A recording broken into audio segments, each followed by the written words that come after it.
Hello and welcome to the session. Lead practice to support the safeguarding and protection of children and young people in residential childcare. LO3. Be able to lead practice that minimizes the risk of potential, actual, and alleged harm by team members. How can leaders ensure the safety of children in residential childcare? This video explores leading practices to minimize risks from team members.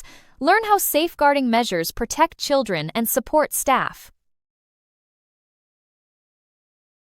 Leading safeguarding practice involves protecting children from external and internal risks.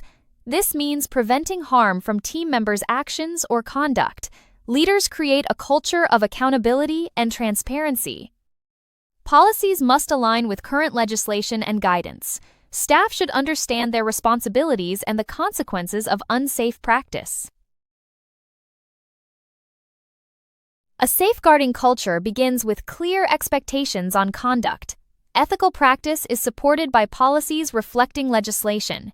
Staff must understand safeguarding thresholds and reporting requirements. Regular training supports confident decision-making. Safe recruitment and induction are crucial to minimize risks. Supervision is key in minimizing risk through practice review. Unsafe behavior is challenged, and support is provided. Early identification of potential risks prevents escalation. Clear procedures for whistleblowing are essential. Allegations are managed to protect children and ensure fairness. Promoting reflective practice helps staff understand behavior impact. Avoiding lone working reduces misinterpretation risks. Maintaining clear records is crucial. Prevention, accountability, and ethical behavior are embedded in everyday work. Effective protection of children is ensured through clear standards. Safe recruitment ensures only suitable individuals work with children. Clear job descriptions set safeguarding expectations. Recruitment aligns with legislation and DBS requirements. Enhanced checks are completed before employment begins. Risk assessments are conducted if there are delays. Safer recruitment is embedded in the selection process. Employment histories and safeguarding-focused questions are essential. A trained interviewer participates in the process. Robust reference checks verify previous roles. Successful candidates are confirmed after identity and qualification checks.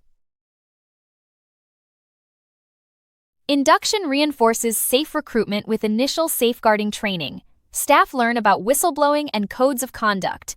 Recruitment decisions are recorded in compliance with data protection. Transparency and accountability are ensured. Safe recruitment is a structured process, not a one-off check. Staff must recognize their power in childcare roles. This power can be misused if not managed properly. Training addresses power imbalance and ethical practice. Understanding children's vulnerability is crucial. Reflective practice helps explore the impact of staff actions. Clear professional boundaries reduce risk of harm. Policies on physical contact and confidentiality are followed. Challenge and accountability are encouraged in the team. Staff are urged to report risky behavior. Preventing abuse of power is a leadership responsibility. Clear recording and transparency are emphasized. Unnecessary lone working is avoided to protect staff. Awareness and reflection are promoted to manage power. Safe, respectful, and professional relationships are maintained. Leadership supports staff in recognizing and managing their role's power. Policies protect children and staff from harm and allegations. Consistent adherence ensures defensible and transparent practice. Induction and training explain policies in practical terms. Clear boundaries help staff make safe decisions.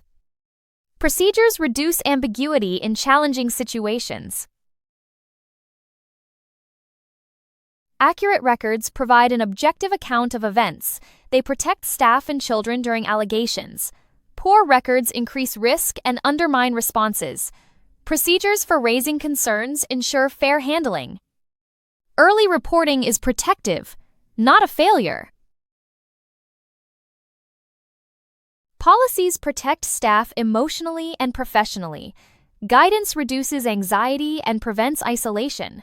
Staff are supported when acting in line with procedures. Consistent practice builds confidence across the team. A safer environment for children and staff is created. The Safeguarding Vulnerable Groups Act guides recruitment. DBS checks are essential for safeguarding compliance. Keeping children safe in education is a priority. Safer recruitment guidance supports staff selection. Legal frameworks ensure safeguarding measures are effective. Team members need support to recognize their power. Training addresses ethical practice and power imbalance. Reflective practice explores the impact of staff actions. Professional boundaries are reinforced daily. A culture of challenge and accountability is promoted. Safeguarding is embedded in everyday work. Clear standards and decisive responses protect children. Staff are supported to understand policy's protective role. Consistent practice reinforces accountability and trust. A safe environment for children and staff is maintained. Induction ensures new staff understand safeguarding. Training covers whistleblowing and professional behavior. Initial training sets a foundation for consistent practice. Ongoing training reinforces expectations and decision-making. Safe recruitment and induction are crucial to minimize risks. Procedures for managing allegations protect children. Staff know how to raise concerns safely. Allegations are managed to preserve evidence and ensure fairness. Whistleblowing procedures protect staff from reprisal. Consistent handling of complaints reinforces trust.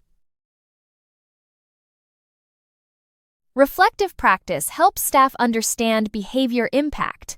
Policies on physical contact and confidentiality are followed. Professional boundaries reduce risk of harm. Safe, respectful, and professional relationships are maintained. Leadership supports staff in recognizing and managing their role's power. In conclusion, leading practice that minimizes the risk of potential, actual, and alleged harm by team members is essential in residential childcare settings. This involves establishing clear policies, promoting safe working practices, providing effective supervision, and ensuring staff are properly trained and supported. Strong leadership helps create a culture of accountability, transparency, and safeguarding awareness. By leading safe and ethical practice, organizations can protect children and young people while maintaining trust and high standards of care. Thank you for watching this video. If you have any questions, please feel free to contact us via email or WhatsApp at 07484361688.